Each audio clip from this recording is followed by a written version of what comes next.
O céu de novembro se fechava sobre Dover como uma cortina de chumbo, enquanto o vento do canal soprava em rajadas geladas e persistentes. O embarque no Stellar Wind parecia, à primeira vista, uma travessia comum para quem está acostumado aos ritmos da Europa entre guerras, mas naquela noite havia algo diferente, uma tensão que pairava no ar, densa e silenciosa, como o nevoeiro que ameaçava cobrir o mar.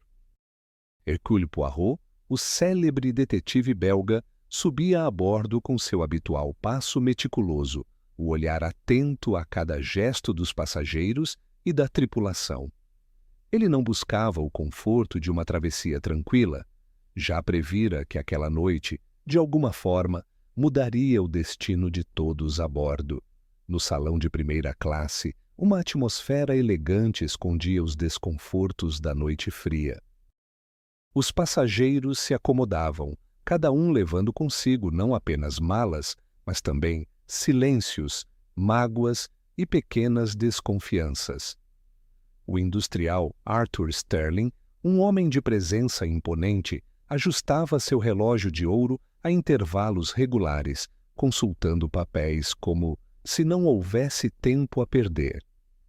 Seu filho Martin, jovem de feições tensas, mantinha distância do pai, preferindo a janela, com o olhar perdido nas águas escuras.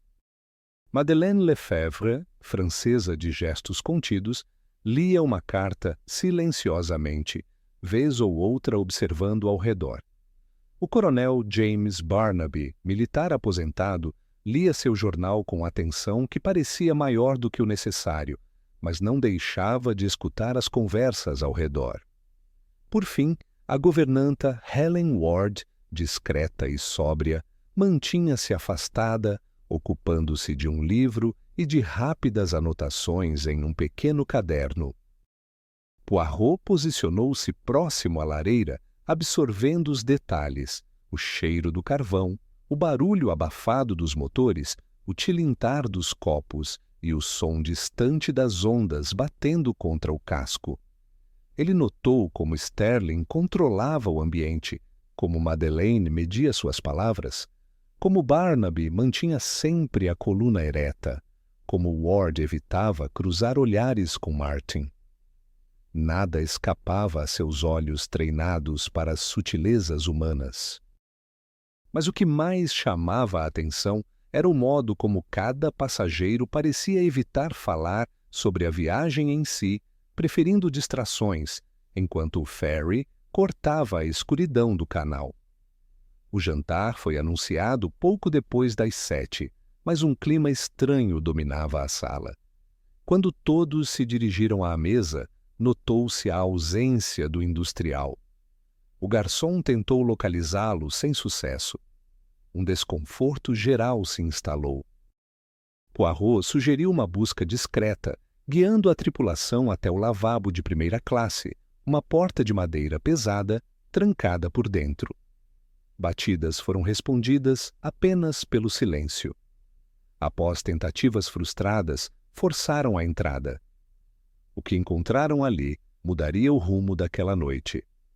Arthur Sterling jazia caído no pequeno espaço, o peito atravessado por um abridor de cartas de prata, gravado com suas iniciais. Não havia sinais de luta, nada parecia fora do lugar. A porta estava trancada por dentro e a única janela, um minúsculo postigo, permanecia selada devido ao frio e à umidade do canal. A perplexidade tomou conta do grupo, rapidamente substituída pelo medo. O assassino estava entre eles. O capitão do ferry, informado do ocorrido, ordenou o isolamento imediato dos passageiros na sala principal até a chegada à terra firme. O ambiente transformou-se num tabuleiro de suspeitas. Martin reagia com aparente choque, mas misturado ao alívio de quem se livrara de um fardo. Madeleine Lefebvre, pálida, tentava se controlar, mas seus olhos traíam ansiedade. Barnaby manteve-se calado, a mandíbula tensa, enquanto Helen Ward, Segurava o caderno com força, como se dependesse dele para não desmoronar. Poirot assumiu o comando natural da situação. Com permissão do capitão, começou a coletar depoimentos de cada um, mapeando horários, relações e possíveis motivações. A tripulação confirmou que nenhum estranho fora visto a bordo, nenhuma movimentação suspeita ocorrera fora do ciclo normal do ferry. Todos sabiam, a solução estava nos detalhes, nos gestos, nos hábitos, nos silêncios. Ao examinar a cena do crime, Poirot notou algo singular. A obsessão de Sterling por horários e rotinas, o modo como o abridor de cartas parecia ter sido retirado da cabine da vítima, o cuidado em limpar a arma antes de descartá-la, depois descoberta próxima aos botes salva-vidas. Tudo indicava um plano arquitetado com precisão, explorando o ambiente confinado do navio e a previsibilidade dos hábitos de sua vítima. Enquanto o Stellar Wind atravessava o canal sob a neblina crescente, Poirot traçava em sua mente as possíveis conexões entre os passageiros. A relação entre Sterling e os demais era marcada por histórias de poder, ressentimento, desconfiança e antigos rancores. Ele sabia, por experiência, que em ambientes fechados a verdade não podia ser escondida por muito tempo. Bastaria olhar de perto, juntar as peças, evitar distrações filosóficas ou conjecturas emocionais. Fatos, provas, ações. Era assim que ele solucionaria o mistério. À medida que a noite avançava, a atmosfera dentro do ferry se tornava mais densa. Os olhares cruzados denunciavam alianças e desconfianças silenciosas. O relógio marcava o tempo não apenas da viagem, mas do desenrolar dos fatos. Ali, naquela noite gelada, sob a névoa do canal, Hercule Poirot estava certo de uma coisa. A resposta para o crime impossível estava ali, ao alcance dos olhos, escondida entre rotinas, aparências e as feridas mal cicatrizadas daqueles que, juntos, cruzavam o mar levando mais do que malas, levavam os próprios destinos para serem desvendados. Após o choque do assassinato de Arthur Sterling, o clima no salão principal do Stellar Wind tornou-se opressivo. O capitão, já ciente da reputação de Hercule Poirot, confiou-lhe a condução das perguntas, enquanto todos aguardavam a chegada das autoridades britânicas em Dover. Os passageiros, agora suspeitos, foram orientados a não sair do salão nem se comunicar com a tripulação sem permissão. Poirot sabia que cada palavra dita ali poderia ser determinante para elucidar o mistério. O primeiro ponto a ser esclarecido era o impacto da morte de Sterling sobre todos os presentes. Rapidamente, ficou evidente que a vítima era uma figura cercada de controvérsias e ressentimentos. Cada passageiro, ao seu modo, tinha razões para desejar seu afastamento definitivo, mas apenas um seria capaz de transpor a linha entre o desejo de justiça e a transgressão da lei. Martin Sterling, o filho, não tentou ocultar o difícil relacionamento que mantinha com o pai. Explicou que, apesar do sobrenome, nunca recebeu do industrial mais que exigências e cobranças. Arthur Sterling era inflexível e ameaçava frequentemente cortar qualquer apoio financeiro caso Martin não seguisse à risca seus preceitos. A hostilidade era pública e antiga, mas Martin alegou que, apesar do rancor, não seria capaz de algo tão extremo quanto o assassinato. Insistiu que, se desejasse vingança, preferiria afastar-se e reconstruir a vida longe da sombra do pai. A francesa Madeleine Lefebvre, questionada sobre sua ligação com a vítima, foi direta. Conheceu Sterling em Paris, onde manteve uma relação com ele durante alguns meses. Relatou que, após encerrar o romance, passou a receber insistentes propostas e, mais tarde, ameaças veladas de Sterling, que não aceitava o fim. Para ela, justiça seria ver Sterling enfrentar consequências legais por assédio e manipulação, mas negou qualquer intenção de tomar a justiça nas próprias mãos. O coronel James Barnaby, ao ser interrogado, manteve o tom formal, mas foi transparente sobre seu passado profissional com Sterling. Trabalharam juntos em projetos no exterior, especialmente durante uma obra ferroviária na Ásia. Segundo Barnaby, Sterling desviou recursos que deveriam ter sido destinados ao bem-estar dos operários locais. O resultado foi uma tragédia. Muitos morreram de fome ou doenças. Barnaby tentou denunciar os desvios, mas foi abafado pela influência da vítima. A carreira militar do coronel terminou ali, manchada por desafiar alguém poderoso demais. Barnaby admitiu que, em sua visão, a verdadeira justiça nunca havia sido feita, e que a lei, naquele caso, serviu apenas para proteger o culpado. Helen Ward, a governanta, preferiu não se prolongar em detalhes pessoais, mas confirmou que foi despedida sem justa causa há anos, após uma joia sumir misteriosamente da casa dos Sterling. Nunca houve prova, mas a palavra de Arthur Sterling foi suficiente para arruinar sua reputação e dificultar sua recolocação profissional. Para ela, o conceito de justiça era amargo, pois a lei nunca esteve ao seu alcance. Bastou a suspeita para destruí-la. Enquanto ouvia atentamente cada relato, Poirot ia cruzando horários e mapeando trajetos a bordo do ferry. Solicitou ao capitão a lista dos passageiros, os registros de movimentação da tripulação e a escala dos turnos de limpeza. Nenhum estranho foi visto circulando próximo ao lavabo na hora do crime. Tampouco alguém sem autorização teve acesso ao local. Isso restringia ainda mais as possibilidades. O grande divisor entre desejo de justiça e crime surgiu quando Poirot obteve acesso ao diário pessoal de Arthur Sterling, encontrado na cabine da vítima. Entre compromissos de negócios e listas de tarefas, havia uma entrada específica para aquela noite. Ajuste de contas, 19h30. Poirot concluiu que Sterling aguardava uma conversa definitiva com alguém, possivelmente um acerto envolvendo algum segredo antigo ou ameaça. O encontro, ao que tudo indicava, não foi apenas casual, mas provocado por uma questão de dívida, seja financeira, moral ou afetiva. O ambiente do ferry favorecia o crime: isolamento, limitação de acesso, rotinas rígidas. O assassino não só conhecia a vítima, mas também dominava seus hábitos. A escolha do abridor de cartas como arma reforçava a ligação emocional e o simbolismo.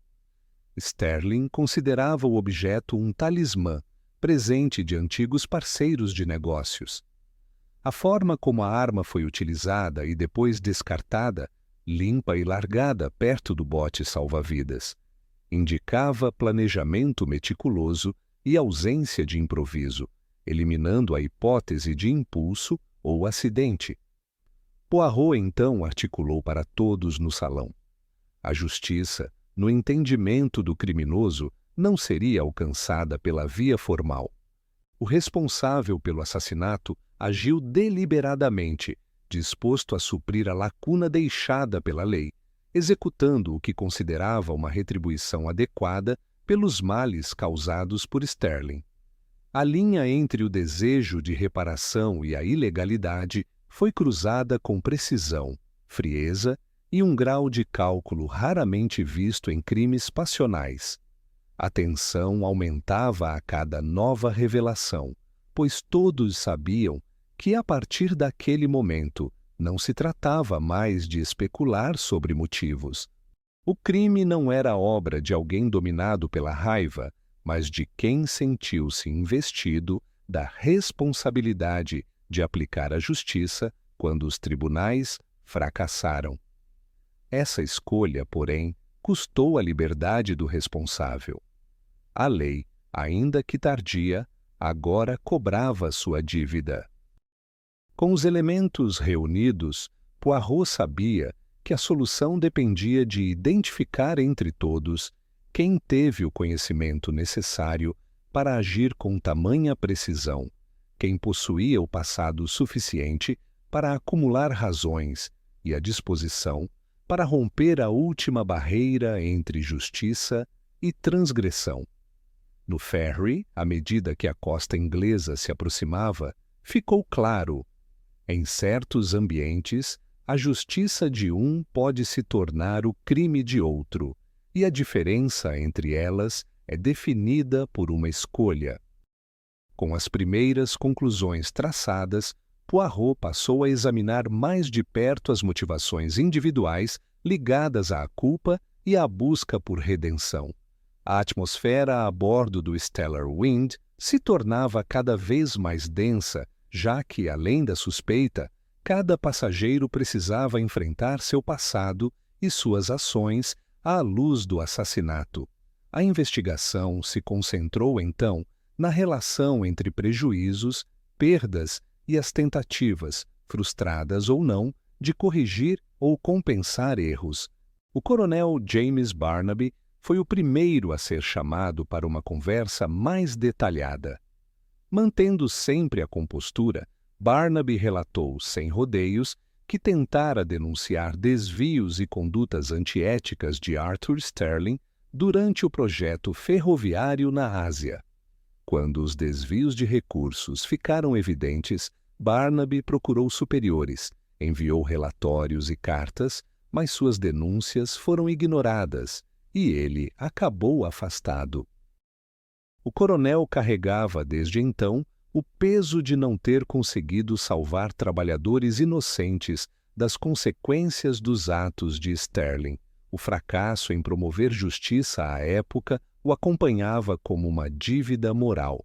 Sua carreira, sua estabilidade financeira e até a saúde de sua família foram afetadas, pois foi dispensado do exército sem honras e enfrentou tempos difíceis. Helen Ward, a governanta, também revelou o peso da culpa. Apesar de inocente, sentiu-se responsável pela ruína da própria reputação quando uma joia desapareceu na casa dos Sterling. Foi demitida sem provas, mas o simples fato de estar presente quando o crime ocorreu a marcou para sempre. Desde então, trabalhou em empregos menores, jamais conseguindo se restabelecer profissionalmente. Seu sentimento era de ter sido injustiçada e, ao mesmo tempo, de não ter lutado o suficiente para provar sua inocência. Mesmo assim, diante de Poirot, deixou claro: sua luta era para seguir em frente, nunca para se vingar. Já Martin Sterling, o filho, era pressionado pelo fantasma do fracasso. Sempre à sombra do pai, não conseguiu corresponder às expectativas e acumulou ressentimentos. No entanto, ele não carregava culpa por atos concretos, mas sim pela sensação de nunca ter conseguido conquistar a confiança do pai e, em muitos momentos, desejado sua ausência para poder se libertar daquela opressão. Seu conflito era íntimo, mas, no contexto do assassinato, Martin deixou claro: almejava uma nova chance, não uma redenção pelo passado. Madeleine Lefebvre, por sua vez, mostrou-se dividida entre o desejo de romper com o passado e a incerteza quanto às próprias decisões. Ela admitiu ter aceitado presentes caros de Sterling e, em alguns momentos, ter se beneficiado dos recursos do industrial. Não sabia, contudo, a real origem daquele dinheiro ou a profundidade dos atos ilícitos praticados por ele. Depois do término do relacionamento, preferiu ignorar os rumores sobre os negócios obscuros do ex-amante, mas, diante da morte de Sterling, sentiu-se, ainda que indiretamente, parte de um sistema de favorecimento. Disse que, se tivesse tido coragem, teria denunciado Sterling à polícia, mas preferiu o caminho do silêncio, por medo de escândalos e prejuízos pessoais. À medida que Poirot organizava os depoimentos, ficou evidente que todos ali tinham, de alguma forma, sido marcados por Sterling, seja por perda direta, seja por omissão ou escolha errada. Contudo, apenas uma pessoa demonstrava o perfil de quem não conseguia mais conviver com a culpa sem agir. O coronel Barnaby, até então contido, foi confrontado com documentos encontrados entre seus pertences, cartas antigas denunciando os desvios de Sterling e registros de tentativas frustradas de alertar autoridades, além de uma cópia do diário do industrial sugerindo que ele havia planejado o encontro fatal. Diante dos fatos, Barnaby admitiu ter convocado Sterling para uma conversa definitiva, com a intenção de forçá-lo a confessar ou expor publicamente os crimes antigos. A conversa, marcada no diário como ajuste de contas, acabou fugindo do controle. Barnaby disse que, diante da recusa e dos insultos de Sterling, percebeu que nenhuma denúncia prosperaria. Os anos de impunidade e proteção haviam tornado Sterling intocável. Segundo o coronel, naquele momento, agiu de forma calculada, aproveitando-se dos hábitos rigorosos da vítima para encontrar o momento ideal no lavabo. Pegou o abridor de cartas do próprio Sterling, esperou o instante certo, aplicou o golpe e fugiu pelo corredor de manutenção, trancando a porta atrás de si. Para Barnaby, aquele ato foi menos vingança e mais libertação. Não se sentia satisfeito, tampouco orgulhoso, mas afirmava que não poderia viver mais um dia sentindo-se cúmplice pelo silêncio. Seu objetivo era impedir que Sterling voltasse a prejudicar outros inocentes em projetos futuros. Poirot, ciente do rigor da lei, reconheceu que o crime era inegável, mas destacou diante dos outros passageiros que a motivação do coronel não era puro ódio, e sim a tentativa de reparar, tardiamente, os próprios fracassos. No decorrer do interrogatório, os demais passageiros demonstraram alívio, tristeza ou resignação, cada um confrontando o passado à sua maneira. A morte de Sterling, apesar de trágica, trouxe à tona antigos erros, injustiças e oportunidades perdidas de fazer o certo. Alguns sentiram alívio ao saber que o ciclo de impunidade havia sido rompido, mesmo por vias extremas.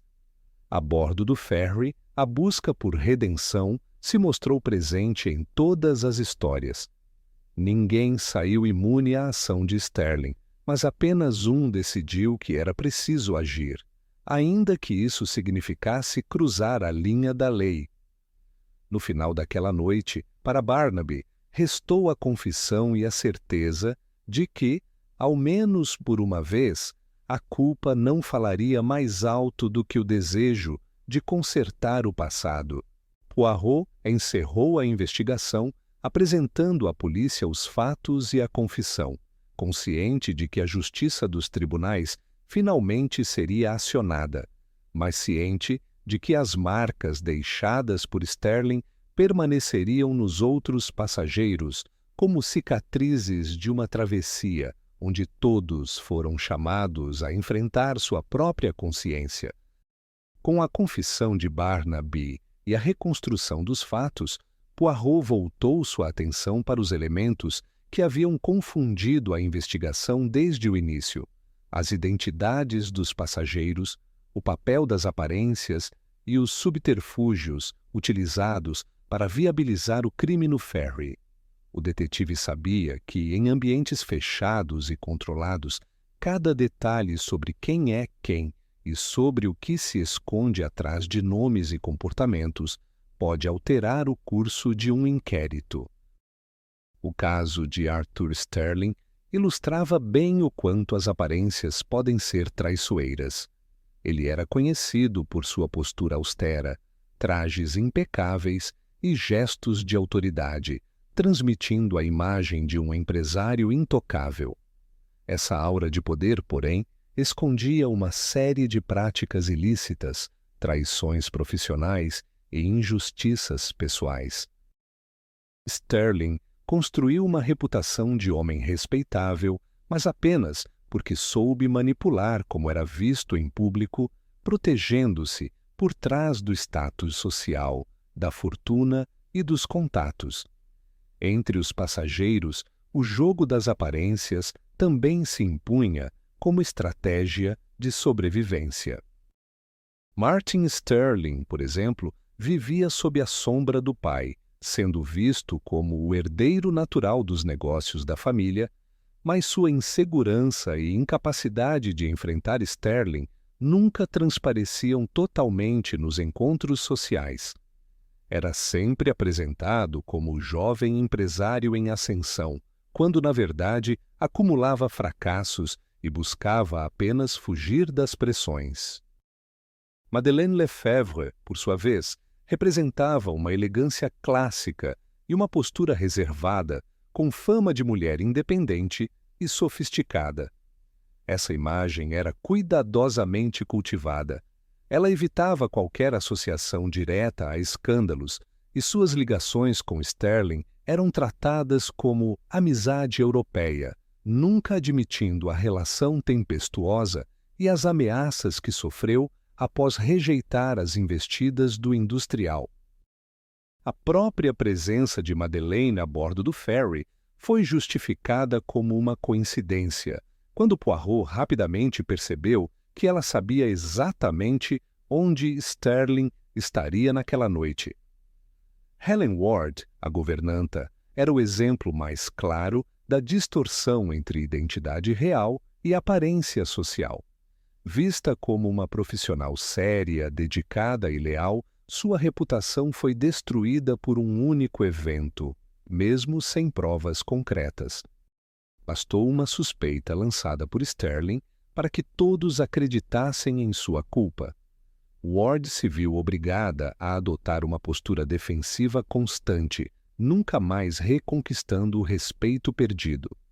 No ferry, ela manteve a discrição ao extremo, temendo que qualquer palavra pudesse reacender antigos boatos.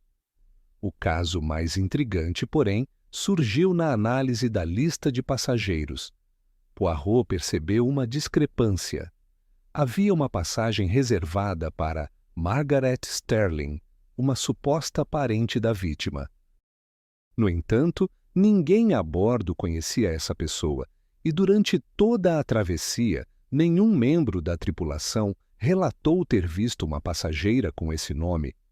O detetive pediu o registro da emissão do bilhete e confirmou que foi comprado por um intermediário, semanas antes do embarque. Ao investigar mais profundamente, Poirot descobriu que o nome Margaret Sterling nunca existiu entre os familiares da vítima. Na verdade, tratava-se de uma identidade fictícia criada por Barnaby para garantir acesso livre ao navio, sem levantar suspeitas. O coronel usou documentos falsos para reservar uma cabine extra, que permaneceu vazia durante toda a viagem. Esse artifício lhe permitiu circular pelos corredores do ferry e utilizar áreas restritas, essencial para executar o plano de entrar e sair do lavabo sem ser notado pelos outros passageiros ou pela tripulação. A habilidade de Barnaby em manipular sua identidade e utilizar recursos de espionagem, aprendidos ao longo da carreira militar, foi o fator decisivo para transformar o crime de um impossível em algo realizável. O detetive demonstrou diante de todos como o assassino se valeu das regras e brechas do sistema de transporte, usou nomes falsos e planejou cada detalhe para construir uma falsa sensação de normalidade durante a travessia. Enquanto todos pensavam saber quem era cada um, a verdadeira identidade dos envolvidos permanecia oculta, camuflada sob camadas de disfarce. Poirot também destacou como Sterling, em vida, usou essa mesma tática para manter distância de qualquer responsabilidade por seus crimes. O industrial sempre terceirizava ordens, usava intermediários e delegava funções, dificultando a atribuição direta de culpa. Essa constante troca de máscaras e papéis permitiu que se mantivesse acima de suspeitas, mesmo quando evidências apontavam para ele. A morte de Sterling acabou por revelar, de forma brutal, o preço de viver por trás de aparências, cercado por aliados apenas enquanto útil e temido. No ambiente restrito do ferry, a percepção dos passageiros sobre si mesmos e sobre os outros foi gradualmente desmontada. Poirot expôs diante da polícia e dos envolvidos cada mecanismo de disfarce e cada mentira utilizada para encobrir intenções, fraquezas e crimes. O assassinato não foi apenas um crime contra um homem, mas também uma ruptura violenta com o pacto tácito de aparências que sustentava aquela pequena comunidade temporária. A conclusão do detetive foi categórica. Em casos como aquele, a verdade só pode emergir quando as identidades reais são confrontadas e as máscaras arrancadas. O Locked Room Mystery, afinal, era tão enigmático não só pelo método do crime, mas pela maneira como todos, até então, esconderam suas verdadeiras motivações por trás de nomes, profissões e rostos aparentemente irrepreensíveis. A revelação sobre a identidade falsa, as manipulações de Sterling e a conivência dos demais personagens marcaram o fim de um ciclo de disfarces. A justiça alcançada a bordo do ferry não resultou apenas na punição do culpado, mas também na exposição de como aparências e identidades ocultas moldaram todos os eventos daquela noite. Com todos os fatos apresentados, restou claro, em um crime planejado por trás de fachadas cuidadosamente construídas, a verdade só se impõe quando alguém, como Poirot, se dedica a desvendar o que há de real sob cada aparência.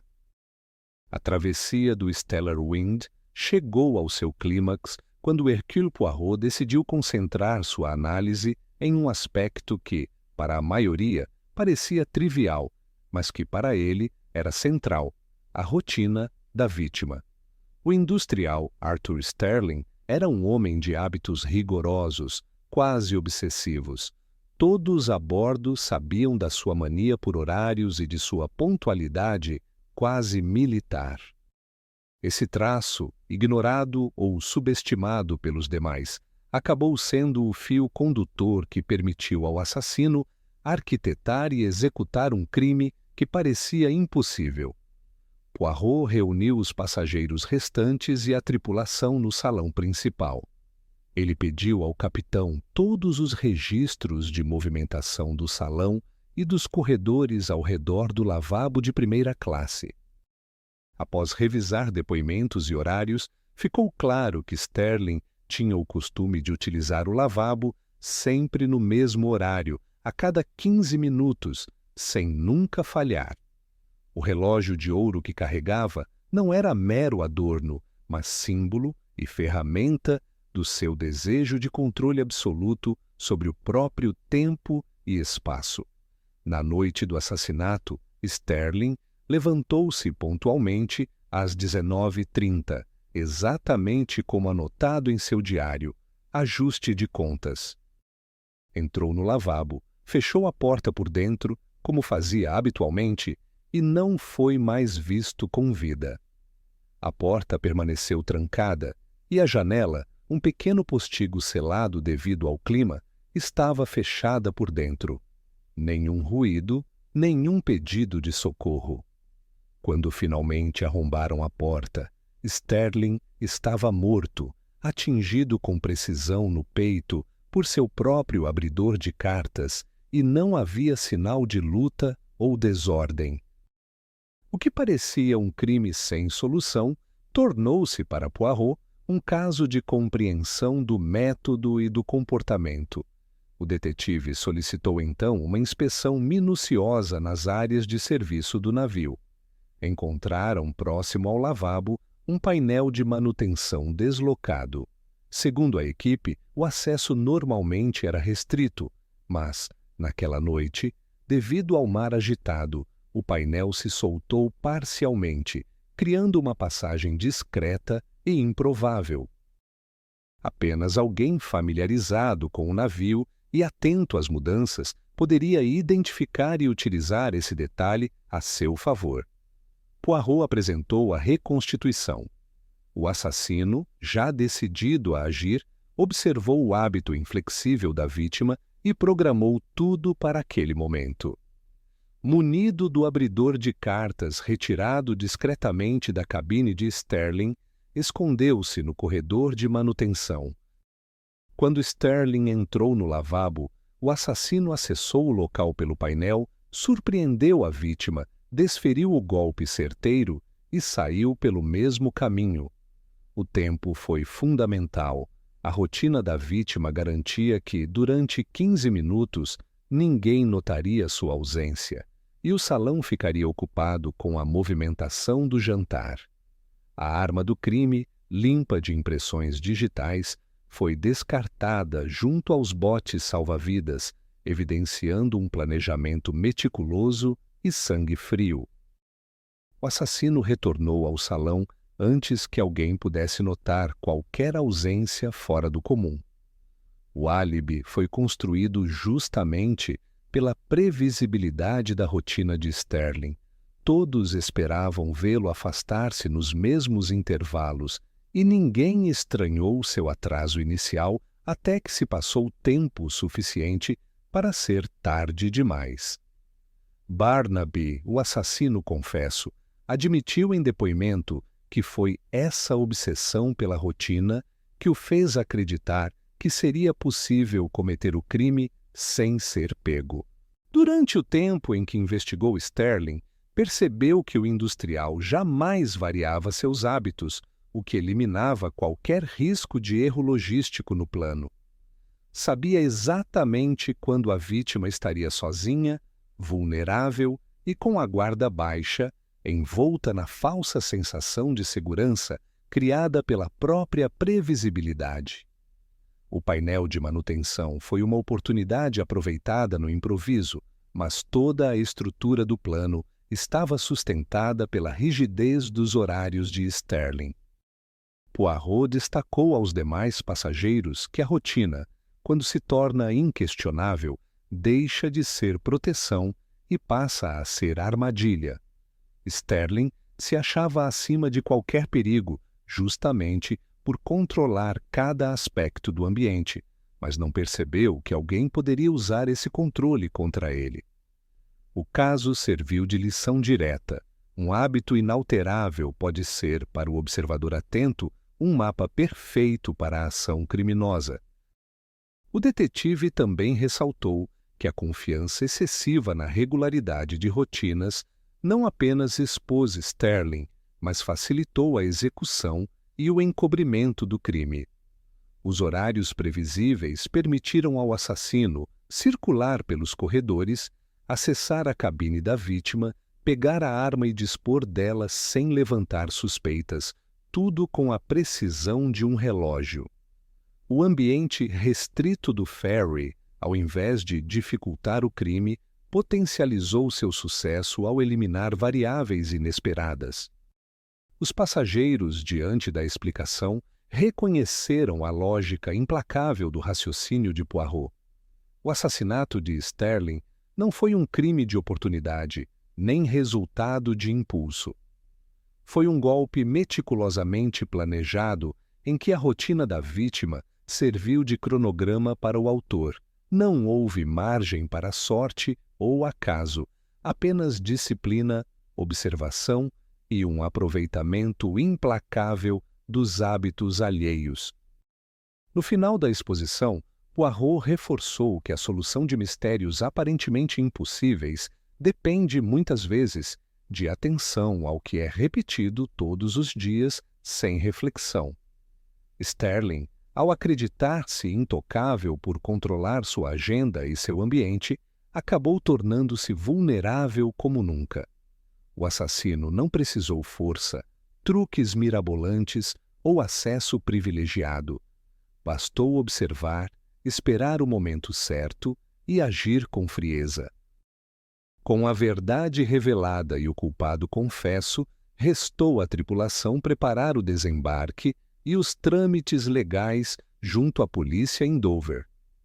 Para os que presenciaram o desfecho, ficou o alerta sobre os perigos de confiar demais em rotinas, e a lembrança de que, até em meio ao caos de uma noite de novembro, o hábito pode ser o elo mais fraco de qualquer corrente.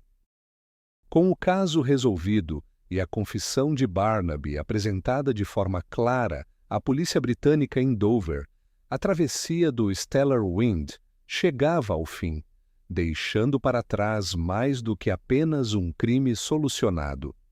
O ambiente que antes fora de desconfiança e tensão, agora era marcado por um clima de resignação, silêncio e reflexão inevitável entre os passageiros.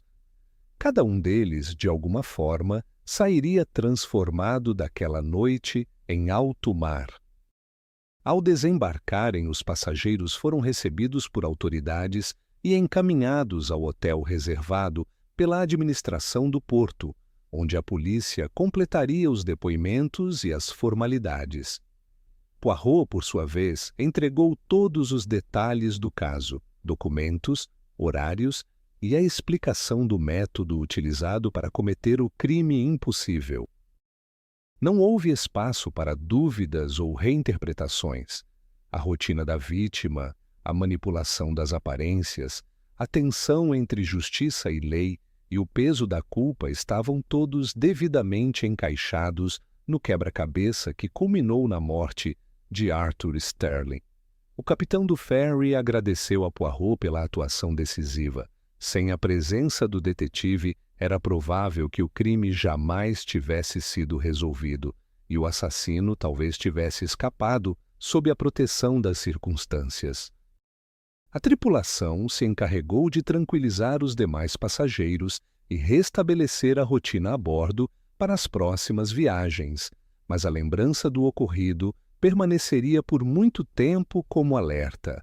Martin Sterling, o filho da vítima, foi um dos que mais sentiram o impacto da solução.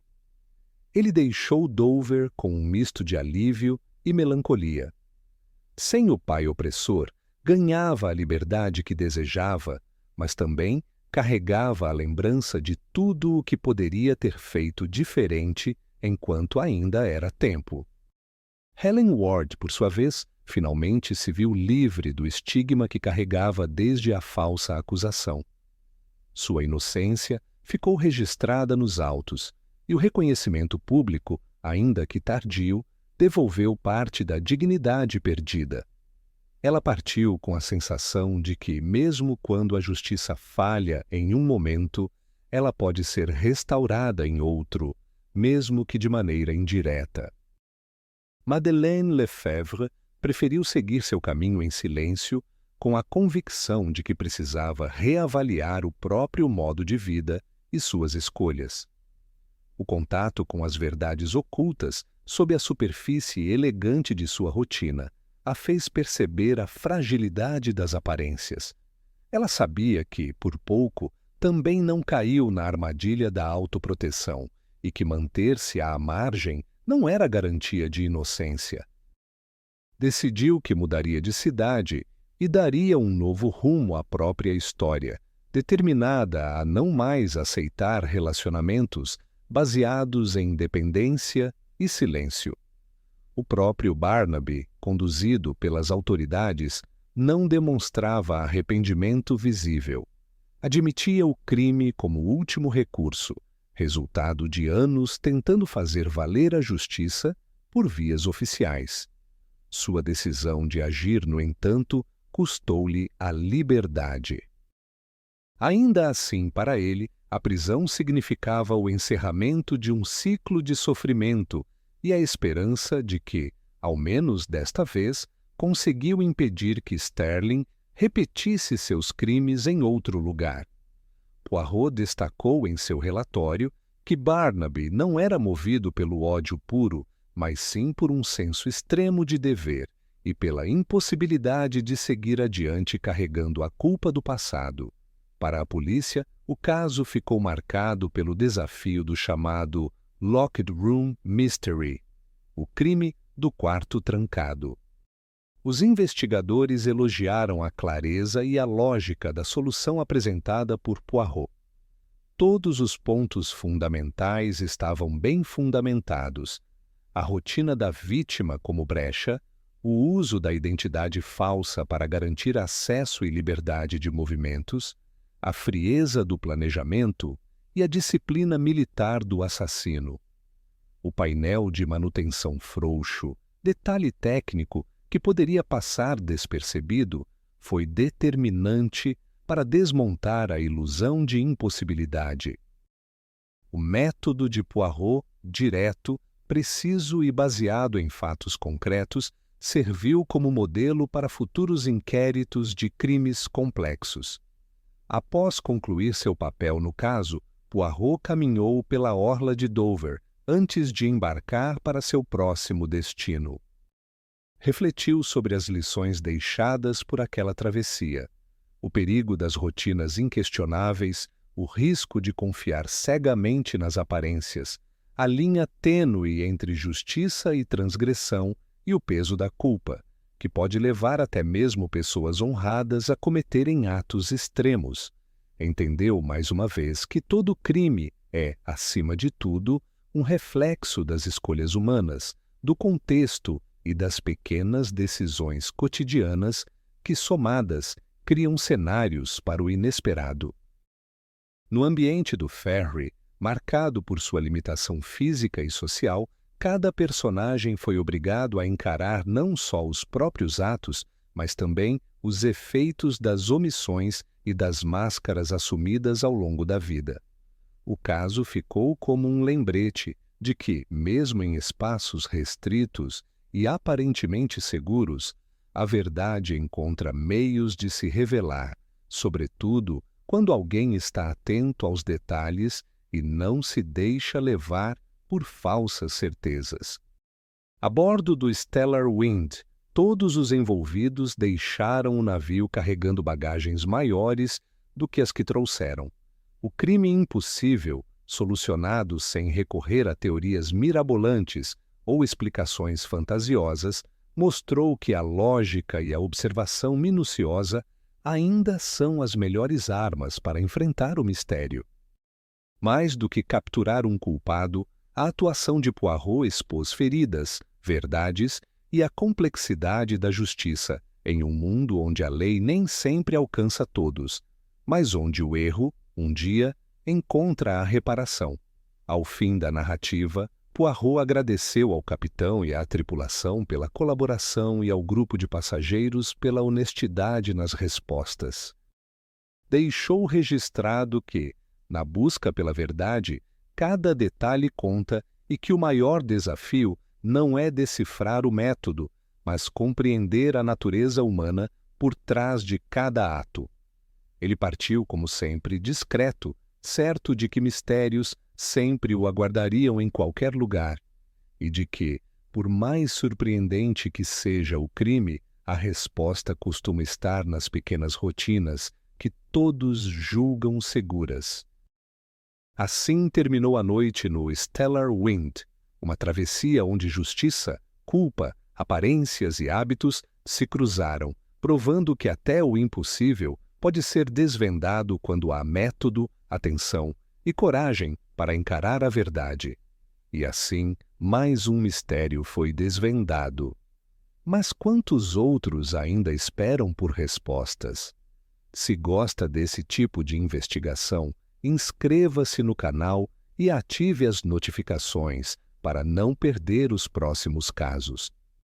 Quer apoiar o canal? Deixe um super obrigado e ajude a trazer mais mistérios intrigantes. Nos vemos na próxima investigação.